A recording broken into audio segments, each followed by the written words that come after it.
Salam əziz traderlar, yenidən xoş gördük hər birinizi. Bu təlim videomuzda biraz psixologiya barəsində danışacağam və əlbəttə ki, düzgün riskləri necə etmək lazımdır və ümumiyyətcə ticarət sahəsində zərərlərimiz bizim əlbəttə ki olacaq. Bu həddindən artıq çox da ola bilər, az da ola bilər. Bu sizin ticarət haqqında topladığınız məlumata əsaslanan bir şeydir. Əlbəttə ki, burada psixologiya da önəmlidir.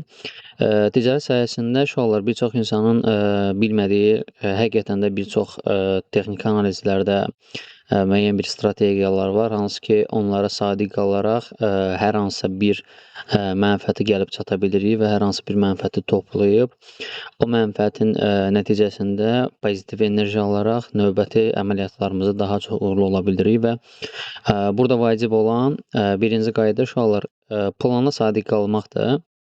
Hansı ki, bu plan sənin üçün bir disiplindir və bunu sən davamlı şəkildə icra eləyəndə müəyyən bir etaba gedib çata bilirsən və bu da əlbəttə ki, ticarət sahəsində uşaqlar hər kəs bunu belə düşünməsin. 1 aya, 2 aya və 3 aya böyük uğurlar əldə etmək olur. Bunu düşünməyin.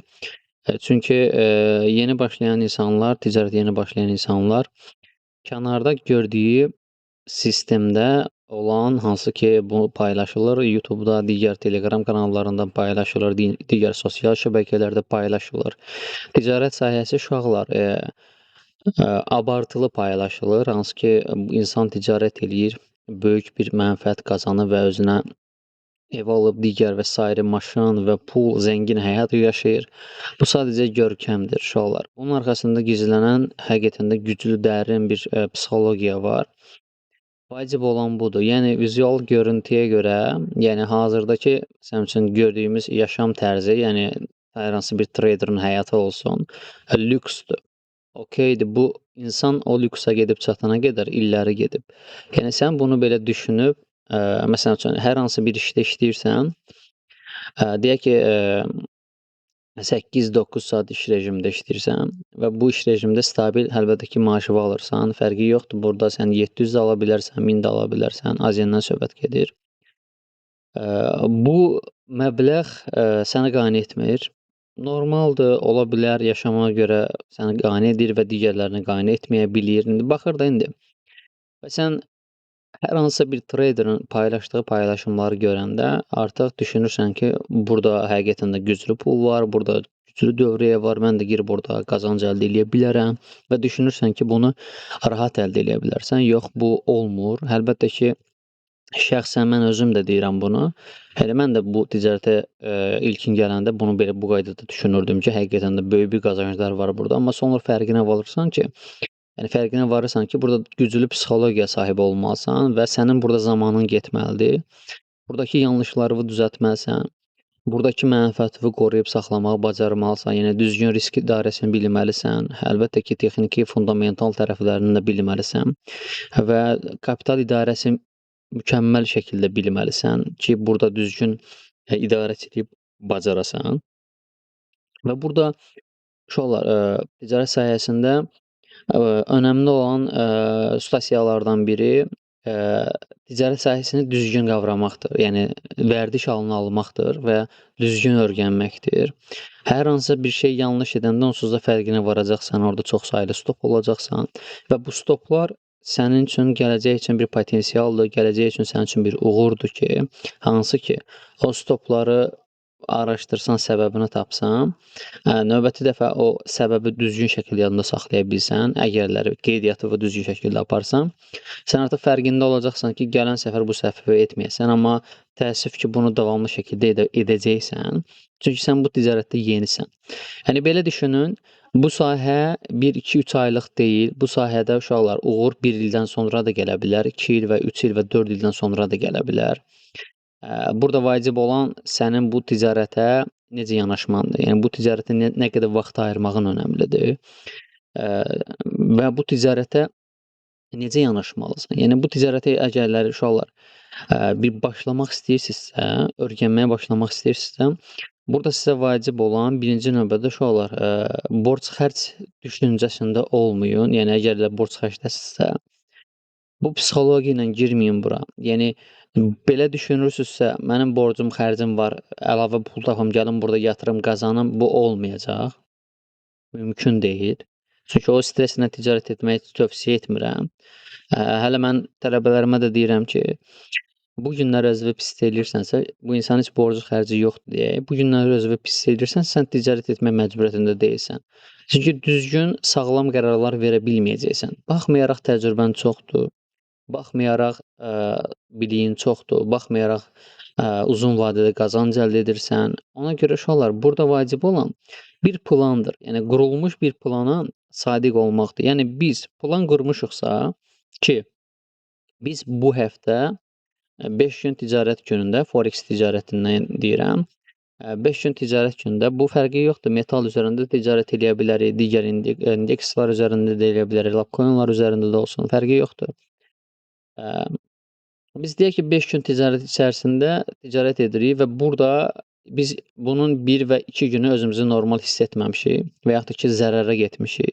Yəni biz növbəti günləri əməliyyat açmağa məcbur deyilik. Yəni özümüzü yenidən pis hiss ediriksə, əməliyyat açmağa məcbur deyilik. Yəni bunu istəsəniz aça da bilərsiniz, açmaya da bilərsiniz. Yəni siz disiplinli bir ticarətçi deyilsinizsə, tövsiyə etmirəm əməliyyat açmağı, amma disiplinli ticarətçisinizsə, yəni burada xırda bir emosiya dəyişikliyi ola bilər, amma sadiq qalırsınız disiplinə. Məsələn, gündəlik plan şəklində zərər təyinatlarınızı bilirsiniz. Deyək ki, bu günə $100 itkin nəzərdə alınmışsa, indi kapitala görə dəyişir. Xırda kapital varsa 10, laf olsun $5 nəzərə almısansa günə ki, itirib çıxacam və qazancı bu da hesablamısan və günə neçə əməliyyat aça bilərsən, onu da hesablamısan. Bu hesabdan kənara çıxmama şərti ilə ticarəti gerçələşdirə bilərsən və əlbəttə ki, bir əməliyyatda çoxsaylı əməliyyat açmamaq şərti ilə ki, qiymət düşdükcə mən əməliyyatları açam, daha çoxusunu qazanım. Bu düşüncə yanlışdır. Qəti sürətdə bunu etmirik. İndi uşaqlar, strategiyalar həqiqətən də önəmlidir. Çox bir strategiya var bu ticarət sahəsində. Mənim sizə tövsiyəm uşaqlar, bir qiymətin yön dəyişməsindən yola çıxın. Yəni həqiqətən də bir qiymət əgərləri yön dəyişməyə başlayarsa, yön dəyişmə dedikdə də yeni diblər, yəni bir-birini keçə bilməməkdədir, maksimumlar isə bir-birini keçməkdədir. Yəni bu şəkildə yanaşıb qiymətin dib sahələrindən girişlər eləyə bilərik və yaxud da ki, qiymət yön dəyişdi növbəti dəfə, yəni sell üçün fokuslana bilərik. Burada önəmli olan strategiyanı qiymətin yön dəyişməsində təkmilləşdirin. Həmin yönə doğru əməliyyatları açmağa çalışın. Çünki bu yön qiymətin istiqamətidir. Bu yön qiymətin trendidir. Bu yön qiymətin alıcının güclü olmasıdır və yaxud da satıcının güclü olmasıdır. Yəni sən burada mərkəzdən bir əməliyyata girməli deyilsən. Yəni yüksələn bir qiymətdə mütləq şəkildə dibdə olan səviyyələri tapmalısan ki, qiymətə daxil ola biləsən. Bunun üçün də uşaqlar texniki analizdə çox bir şeylər var. Yəni mənim dərs videolarımda da yerləşir, baxa bilərsiniz. Yəni digər insanların dərslərinə də baxa bilərsiniz. Bu normaldır. Yəni təcrübə toplamaq üçün çox materiallardan istifadə edə bilərsiniz. Uşaqlar, bu sahədə ticarətə yeni başlayanda uğur olur. Müəyyən bir etapda qazancı olur və bu səni motivasiya edir. Aydındır? Amma uğursuzluq başlayanda artıq motivasiyadan düşmüş olursan. Çünki burada nə disiplin var, heç bilmirsən risk idarəsi nədir.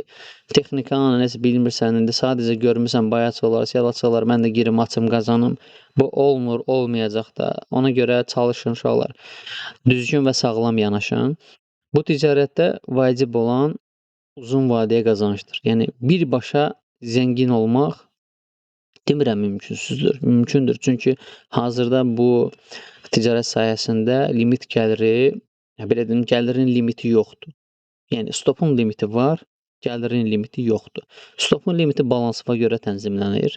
Gəlirin limiti isə check profitlərimizə görə tənzimlənir və gün içərisində daha çoxunu qazana bilərik, amma itirəndə də kapitalımıza uyğun itirə bilirik və kapitalımızı itirə bilirik. Yəni əlimizdə olan budursa bunu itiririk, amma əlimizdə olmayan var, hansı ki o bizim əlimizə keçə bilər və limitsizdir. Bu bir günə 5K da ola bilər, 100K da ola bilər. İndi abartmayım da 100K deməyək. İndi sadəcə olaraq günlük buradakı dövriyyəyə görə deyirəm. Yəni burada günlük dövriyyə çoxdur. Yəni dəhşət dərəcədə çox qazanc ola bilər, amma itki əlinizdə olan kapitala görə tənzimlənir. və günlük uşaqlar qazanc təyinatlarını belə acgöz kimi belə vəhşicəsinə fokuslanmayın. Yəni bu düşüncə ilə də fokuslanmayın bura. Limit qoyun özünüzə. Müəyyən bir etapda, müəyyən bir limit səviyyəsində mən çıxacam bazardan. Yəni müəyyən bir zərər limitində bazardan çıxacam. Bu qayda ilə yola çıxsaq, əlbəttə ki, bu sahədə uğurumuz daha çox ola bilər. Çoxsaylı təlimlər var. Bəli, var. Demirəm yanlışdır, səhvdir. Var, uşaqlar, insanlar bundan uğur qazana bilirsə, siz də qazana bilərsiniz. Mentor önəmlidir, düzgün mentor seçin. Vacib olan özünüzü bir şeyə adaptasiya edin ki, bu sahədə mən 2-3 aya zəngin ola bilmərəm. Uşaqlar, siz 2-3 aya maksimal qazanc əldə eləyə bilərsiniz.